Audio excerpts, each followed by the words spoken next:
L'évangile de ce jour a un air d'apocalypse qui n'est pas sans résonance avec l'actualité.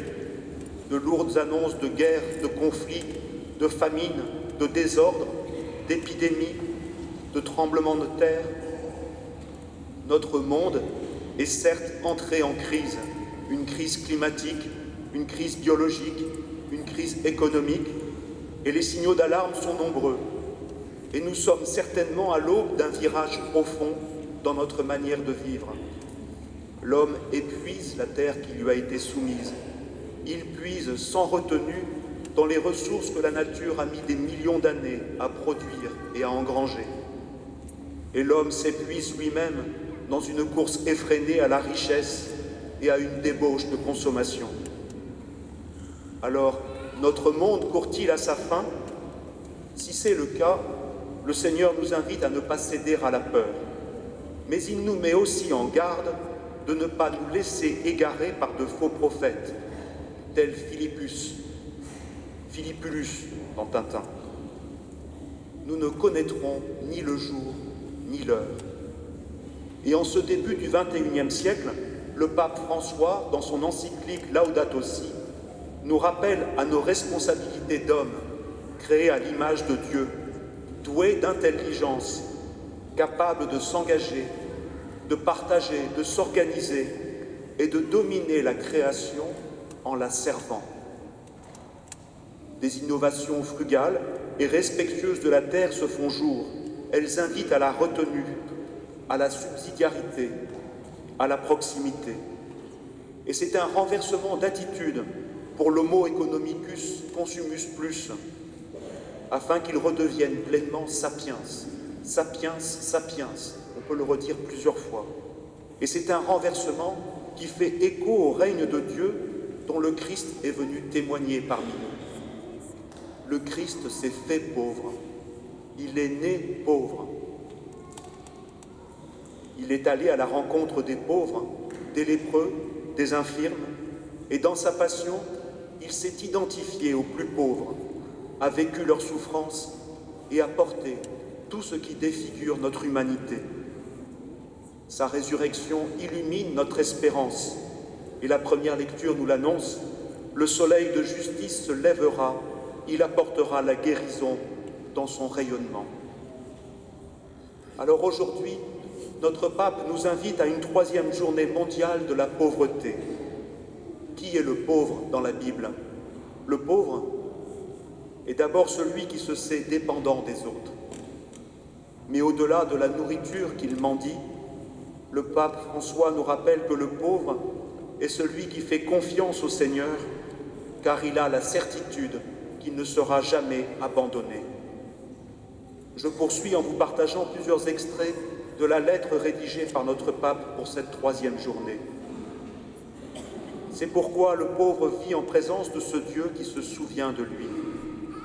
Son aide va au-delà de la condition actuelle de souffrance pour tracer un chemin de libération qui transforme le cœur, car il le soutient au plus profond. La description de l'action de Dieu en faveur des pauvres est un refrain permanent dans les Saintes Écritures. Il est celui qui écoute, qui intervient, protège, défend, rachète, sauve. Bref, un pauvre ne pourra jamais trouver Dieu indifférent ou silencieux face à sa prière.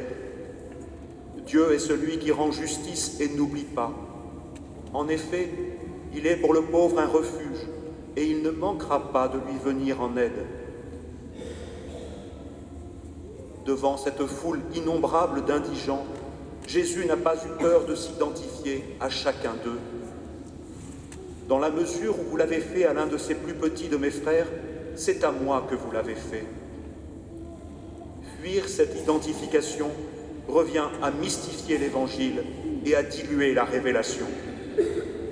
Le Dieu que Jésus a voulu révéler est le suivant: un Père généreux, miséricordieux, inépuisable dans sa bonté et sa grâce, qui donne l'espérance avant tout à ceux qui sont déçus et sans avenir.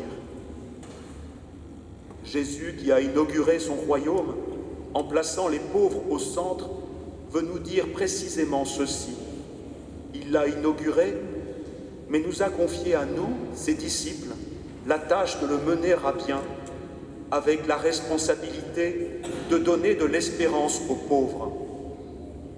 Il est nécessaire, surtout à une époque comme la nôtre, de redonner espérance et de rétablir la confiance. C'est un programme que la communauté chrétienne ne peut sous-estimer. La crédibilité de notre proclamation et du témoignage des chrétiens en dépend.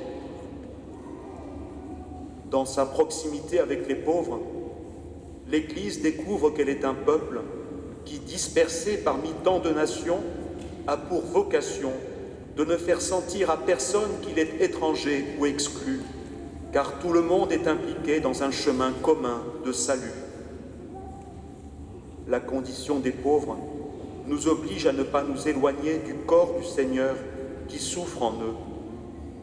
Nous sommes plutôt appelés à toucher sa chair pour nous compromettre personnellement dans un service d'évangélisation authentique. Voilà, fin des extraits de cette lettre que je vous invite à lire. Elle est courte, 6 pages, vous la trouverez facilement sur Internet, et si vous n'avez pas accès à Internet, n'hésitez pas à nous la demander. Car tous nous sommes invités à aller à la rencontre des pauvres, à donner de notre temps plus que de notre argent.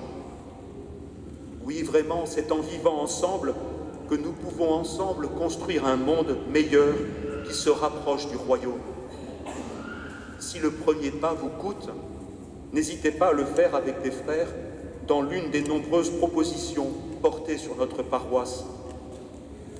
Noël pour tous, le repas partagé du 24 décembre, est à l'image du banquet des paraboles. En partageant ou en servant le repas des pauvres de notre commune qui sont invités, nous vivons une rencontre en vérité. L'équipe organisatrice recrute. Elle vous invite à une réunion de préparation le 29 novembre, qui est annoncée dans les liens fraternels. La conférence Saint-Vincent-de-Paul accueille aussi une équipe jeune, une équipe de collégiens et lycéens qui vont régulièrement le mercredi après-midi partager du temps avec des personnes âgées en maison de retraite, autour de jeux, d'animations et d'un goûter. Ou encore l'hospitalité Notre-Dame. Lors du pèlerinage diocésain à Lourdes, elle appelle toutes les bonnes volontés à venir accompagner les malades. Le documentaire qui a été diffusé cette année au cinéma est un témoignage fidèle de la force de ces rencontres. Une anecdote, lors de la soirée festive que partagent les hospitaliers, un des malades demanda à Monseigneur Aumônier comment sera le paradis. Monseigneur réfléchit, puis il répondit, au paradis, il n'y aura plus de malades ou de valides, de jeunes ou de vieux. Ce sera comme ici. Et tous qui partageaient cette joie profonde comprirent, car ils la vivaient déjà ensemble, attentifs les uns aux autres, capables de dépasser leur fatigue et aussi quelques mouvements d'humeur. Le Secours catholique à Rambouillet accueille près de 200 familles sur l'année, avec des degrés de difficulté et donc d'accompagnement très variables. Cela représente plus de 2000 passages rue du Buc et plusieurs centaines d'accueils vestiaires à Sainte-Bernadette sur une année. Je vais demander à Claude de venir nous témoigner de ce qui se vit dans quelques rencontres.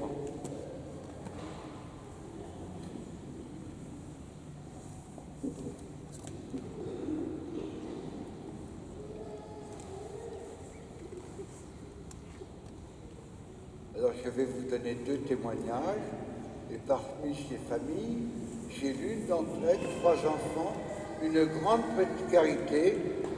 précarité s'installe suite à un accident de vie.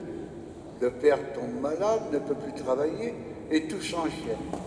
Les dettes surgissent, les dates de régulation administrative sont dépassées, les loyers ne sont plus payés, l'expulsion est incontournable, en plein milieu d'année scolaire, et l'hébergement disponible au 115 est, pour le changement de correspondance, à 1h15 de Rambouillet, où l'un des enfants est scolarisé en apprentissage et le père en suivi médical à l'hôpital.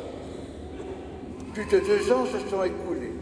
De nombreuses démarches et d'accompagnement ont été nécessaires pour la santé de monsieur, pour les déplacements scolaires, pour le stockage de leur mobilier.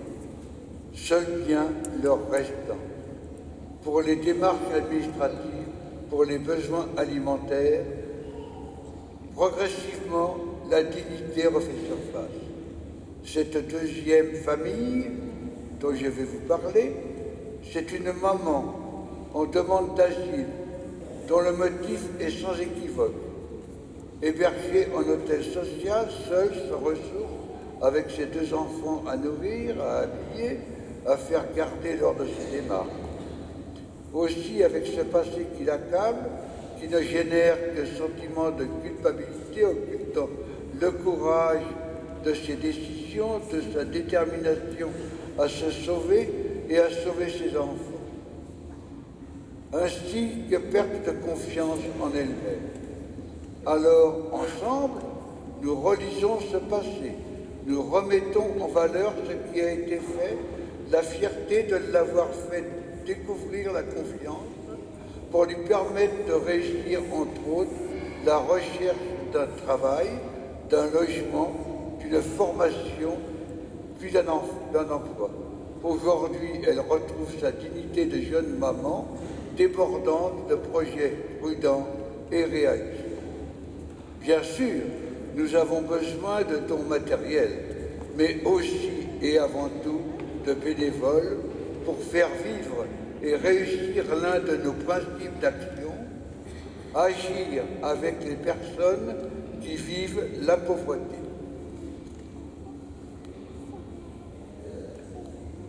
Alors, au sortir de cette messe, un membre du Secours catholique et aussi un membre de la conférence Saint-Vincent de Paul seront à votre disposition pour répondre à vos questions et vous présenter leurs propositions. Et lors du marché de Noël, nous aurons un numéro exceptionnel des liens fraternels sur lequel vous seront rappelées toutes les propositions de charité qui peuvent vous accueillir au sein de notre paroisse. N'ayons pas peur de vivre ensemble, Dieu nous a devancés.